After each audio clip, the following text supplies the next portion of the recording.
ভোলায় বাংলাদেশ খেলাফত ও যুব মজলিসের আলোচনা সভা ও ইফতার মাহফিল অনুষ্ঠিত। ভোলায় তাকুয়া অর্জনে মাহে রমজানের ভূমিকা শীর্ষক আলোচনা সভা ও ইফতার মাহফিল অনুষ্ঠিত হয়েছে। শুক্রবার 6 মার্চ বিকাল 3 ঘটিকায় ভোলা প্রেস ক্লাব মিলনায়তনে বাংলাদেশ খেলাফত ও যুব মজলিস ভোলা জেলা উত্তর শাখার আয়োজনে এই অনুষ্ঠান করা হয়। জেলা শাখার সাংগঠনিক সম্পাদক মুফতি নাঈম হাসানের কুরআন তেলাওয়াত ও দারসুল কুরআনের মাধ্যমে অনুষ্ঠানের সূচনা হয়।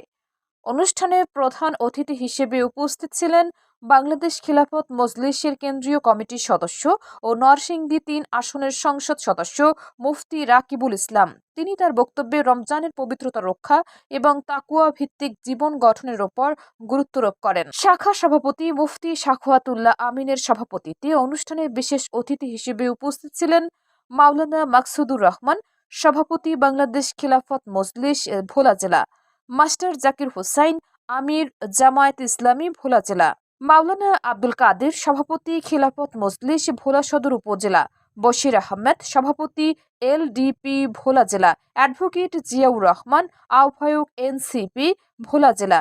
এছাড়া উপস্থিত ছিলেন মুফতি ইমরান হোসেন, মুফতি নাসিরউদ্দিন, মাওলানা আব্দুল মান্নান এবং হাফেজ হাসাইন আহমেদ সহ স্থানীয় ওলামায়ে কেরাম ও গণ্যমান্য ব্যক্তিবর্গ।